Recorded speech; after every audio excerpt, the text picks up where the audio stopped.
Covid से पहले education के साथ साथ लाइफ एंजॉय करने की भी एक्टिविटीज़ करवाई जाती थी, जैसे कि fun fair, prize distribution, annual functions.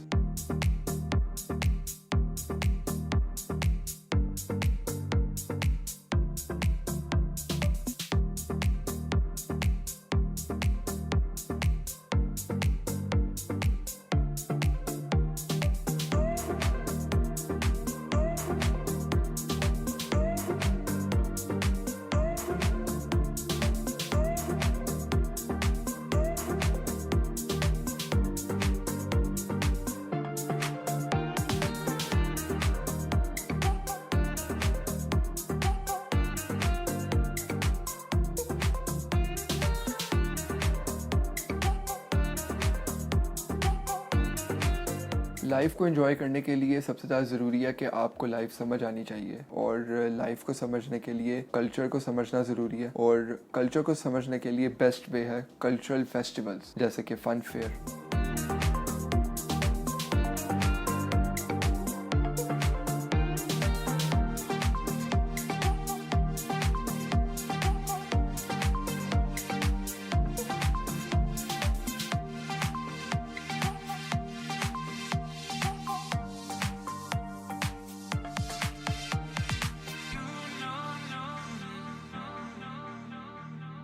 I have been invited by ZCAS school system, which is actually my school. Yes, you are right. मैं इसी स्कूल से ग्रेजुएट हुआ हूँ. I have still remembered जब मैं स्कूल में था तब हर साल स्कूल फन फेयर ऑर्गेनाइज करवाता था. So they have been doing this for years. इस तरह के इवेंट्स को मैं बहुत ज़्यादा सपोर्ट करता हूँ क्योंकि मैक्सिमम लर्निंग और एंटरटेनमेंट आपको यहीं से मिल जाती है. इसी तरह इस फेस्टिवल में भी फूड और गेम्स का बहुत ज़बरदस्त इंतज़ाम था. आप किसी भी एज ग्रुप से हों, आप इस फेस्टिवल में बोर नहीं हो सकते. छोटे बच्चे अपनी गेम्स और एक्टिविटीज़ में इन्वॉल्व रहते हैं और इन्जॉय कर रहे होते हैं, और हम जैसे लोग इन सब को देख के इन्जॉय कर रहे होते हैं क्योंकि बहुत ज़्यादा रौनक होती है, बहुत ज़्यादा एक्टिविटीज़ हो रही होती हैं. इस वजह से आपका माइंड जो है वो डाइवर्ट नहीं हो रहा होता. आप किसी एक चीज़ में या मल्टीपल चीज़ों में अपना ध्यान लगा रहे होते हो. आप किसी भी एज ग्रुप से हो, आपको वहाँ पे मज़ा ही आ रहा होता है. इसी तरह मैं भी अपनी पुरानी यादें ताज़ा कर रहा था कि किस तरह से हम लोग इस तरह के फेस्टिवल्स में इन्जॉय करते थे और अपनी गोल्डन मेमोरीज बनाते थे. मैं जब स्कूल में एंटर हुआ तो मैं एक अलग जोन में चला गया था क्योंकि मैं अपनी सारी गोल्डन मेमोरीज को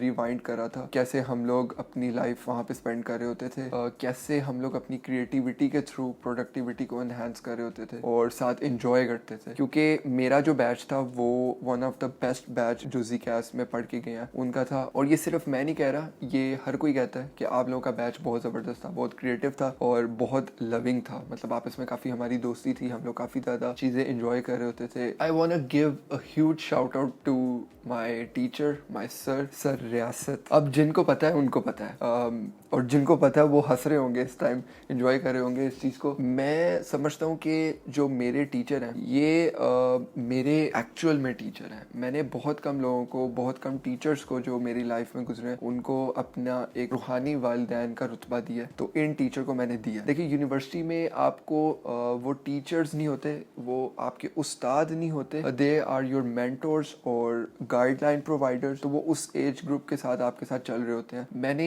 एक चीज़ नोट की है कि फन फेयर जो स्कूल ऑर्गेनाइज करता है ये हर साल बहुत ज़्यादा ग्रूम होते जा रहे हैं. फर्स्ट टाइम जब हम लोग थे तब इन लोगों ने स्टार्ट किया, तब से लेके अब तक बहुत ज़्यादा बेहतरी है. मुझे अभी भी याद है कि 2019 का जो इनका फन फेयर था वो one of the best fun fair था. हम लोग ग्रेजुएट हो गए हुए थे लेकिन हम लोग एज अ गेस्ट गए थे. जो प्रोटोकॉल हमें मिला था, दोबारा रीयूनियन हुए थे, और मुझे दोबारा से पुराने टीचर्स, जो बहुत पुराने टीचर्स थे, इवन 5th क्लास की मेरी एक मैम मुझे मिली. वो वहाँ पे पढ़ाती नहीं है लेकिन वो वहाँ पे उनकी बेटी पढ़ती है, वो मुझे मिली, उन्होंने मुझसे बात की और इतना मुझे वो अच्छा लगा. आपको कोई याद रख रहा है, इवन आपको कोई पहचान गया, और आपके जो पुराने टीचर्स होते हैं वो आपको उस तरह से ट्रीट कर रहे होते हैं like you are so special. तो ये चीज़ें मुझे बहुत ज़्यादा एडमायर कर रही होती हैं. सो रिव्यू की मैं बात करूँ, फन फेयर बहुत ज़बरदस्त है. फूड बहुत ज़्यादा था, और फूड का जो एक्सप्लोर करने का जिन लोगों को शौक है वो वहाँ पर आके इंजॉय कर सकते हैं. मतलब डिफरेंट किस्म का देसी भी मिल रहा होता है आपको, फास्ट फूड भी मिल रहा होता है, हर किस्म का फूड मिल रहा होता है. और गेम्स जो हैं वो भी बच्चों की काफ़ी ज़बरदस्त होती हैं. ऑब्वियसली अब हम उस तरह से गेम्स नहीं खेल सकते लेकिन हम दूसरों को देख के इंजॉय कर सकते हैं.